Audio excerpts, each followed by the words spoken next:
नमस्कार. मी ॲडव्होकेट स्नेहा दीक्षित नवीन व्हिडिओमध्ये आपणा सर्वांचं स्वागत करते. आज समाजामध्ये आपण बघतो की ज्यांच्याकडे पैसा आहे, ज्यांच्याकडे पॉवर आहे किंवा कधीकधी जी लोक दुसऱ्याला नोकरी देतात, तर ती आपल्या हाताखालच्या कर्मचाऱ्याशी वाटेल तशी वागतात. त्यांना असं वाटतं की ही काय माझं बिघडवून घेणार आहे, हो की नाही. आज एक महिला कर्मचारी माझ्याकडे आली होती. ते हॉस्पिटलमध्ये अगदी चतुर्थ श्रेणीमध्ये काम करतात. म्हणजे त्यांना हार्डली 11 ते 12,000 रुपये फक्त महिन्याचा पगार आहे आणि तोही कधीकधी वेळेवर मिळत नाही. ती मला सांगत होती की मॅडम, माझ्याबरोबरची जी महिला कर्मचारी आहे तिच्यासोबत आज आमचा जो कॉन्ट्रॅक्टर आहे त्याने तिला एका खोलीमध्ये बोलवलं आणि तिच्याशी गैरवर्तन केलं. काम देण्याच्या बहाण्याने त्याने सांगितलं की तू येऊन मला भेट एकांतात, आणि म्हणे तीही गेली आणि त्या माणसाने कडी लावली आणि तिच्या अंगाला नको तिकडे हात लावला. स्वतःचा जीव वाचवून ती कशीबशी बाहेर आली आणि तिने आपल्या आईला फोन केला की अगं माझ्यासोबत असं असं झालंय. आई आणि ती महिला कर्मचारी असं जाऊन हॉस्पिटलच्या ऑथॉरिटीला जाऊन भेटले की ह्याच्या विरोधात काहीतरी ॲक्शन घ्या, हा जो कॉन्ट्रॅक्टर आहे तो.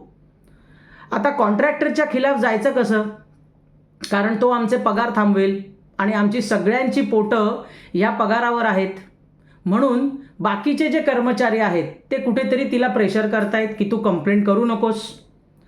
बरं, ते ऐकून आम्ही म्हटलं जाऊ दे, आपण पोलीस स्टेशन गाठूया. म्हणून पोलीस स्टेशनला गेलो तर पोलीस म्हणतात की आम्ही तुझी कंप्लेंट घेणार नाही, आम्ही FIR दर्ज करणार नाही. हॉस्पिटलची ऑथॉरिटीसुद्धा तिला प्रेशर करते की तू कंप्लेंट करू नकोस, हॉस्पिटलचं नाव बदनाम होईल. ह्या सगळ्यामध्ये त्या महिलेबरोबर जे झालेलं आहे त्याचा कोणीच विचार करत नाही. तिला किती शरम वाटली असेल, तिच्या मनावर काय परिणाम झाला असेल, तिला त्या 2 क्षणामध्ये किती घाणेरडं फिलिंग आलं असेल, ह्याचा कोणीही विचार आत्ता करत नाही आहे. अजून वाईट गोष्ट म्हणजे तो जो कॉन्ट्रॅक्टर आहे तो असं म्हणतो की मी जो माझ्या विरोधात जाईल त्याला मी पैसे चारेन आणि त्यांची तोंड बंद करेन.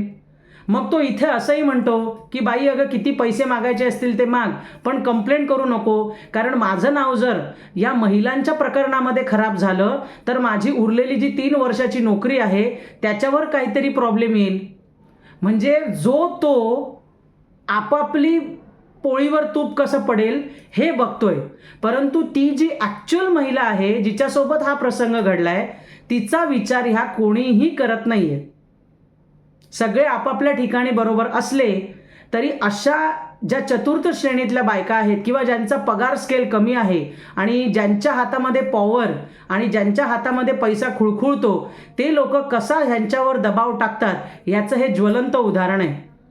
लक्षात घ्या. म्हणूनच मी नेहमी म्हणते की असं काही घडलं तरी एका लॉयरला जाऊन भेटा, एका वकिलाला जाऊन भेटा. म्हणजे निदान असे भरकटण्यापेक्षा काहीतरी तुम्हाला लीगल सल्ला किंवा कायदेशीर सल्ला मिळून तुम्हाला कुठेतरी मदत होईल. लक्षात घ्या, तुम्ही चतुर्थ श्रेणीतले असलात, तुम्ही महिला असलात तरी कोणालाही हक्क नाही आहे की तुमच्यासोबत गैरवर्तन करण्याचा. धन्यवाद.